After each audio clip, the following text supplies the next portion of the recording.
IPL 24 సీజన్కు సంబంధించి వేలం ప్రారంభం కానుంది. ఈ నేపథ్యంలో బెంగళూరు జట్టు రిటైన్ పై జాబితాను సిద్ధం చేస్తోందని వార్తలు వినిపిస్తున్నాయి. అయితే ఇప్పటి వరకు బెంగళూరు జట్టు నుంచి అధికారిక ప్రకటన విడుదల కాలేదు.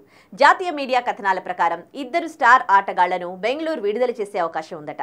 రిటైన్ చేసుకునే ఆటగాళ్ల సంఖ్యను ఇంకా ఈ బీసీసీఐ ఖరారు చేయకపోయినప్పటికీ రీటెన్షన్ రైట్ టు మ్యాచ్ అనే ఆప్షన్తో కలిపి ఏకంగా 6 ఆటగాళ్లను బెంగళూరు తన వద్ద ఉంచుకుంటుందని తెలుస్తోంది. దీంతో 5 కూడిన రీటెన్షన్ జాబితాను బెంగళూరు జట్టు సిద్ధం చేసినట్టు తెలుస్తోంది. ఈ జాబితాలో విరాట్ కోహ్లీ, మహమ్మద్ సిరాజ్, యష్ దయాళ్, రజత్ పాటిదార్, విల్ జాక్స్ కు అవకాశం లభిస్తుందని తెలుస్తోంది. అందరూ అంచనా వేసినట్టుగానే కెప్టెన్ ఫాఫ్ డు ప్లెసిస్ కు మంగళం పాడినట్టు తెలుస్తోంది.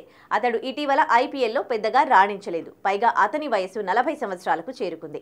అతని బదులు మరొక ఆటగాడిని తీసుకుని జట్టు బాధ్యతలు అప్పగించాలని బెంగళూరు యాజమాన్యం ఆలోచన చేస్తోందని తెలుస్తోంది. అయితే ఈ సీజన్లో మాక్స్వెల్ కు అవకాశం ఇవ్వడం లేదని తెలుస్తోంది. కెమెరూన్ గ్రీన్ ను పక్కన కూడా పెట్టారని సమాచారం. నవంబర్ 2వ వారంలో ఐపీఎల్ వేలం జరుగుతోంది. ఈసారి కూడా దుబాయ్లోనే వేలం నిర్వహించేందుకు బీసీసీఐ ఆలోచన చేస్తోంది. ఇప్పటికే కోల్కతా, ఢిల్లీ, చెన్నై జట్లు తమ రిటైన్ జాబితాను సిద్ధం చేశాయి. అయితే వీటిపై ఏ జట్టు యాజమాన్యాలు కూడా అధికారికంగా వివరాలు ప్రకటించలేదు. స్పోర్ట్స్ వర్గాల్లో జరుగుతున్న ప్రచారం ప్రకారం చెన్నై జట్టు రుతురాజ్ గైక్వాడ్ కు కెప్టెన్సీ ఇవ్వనుంది.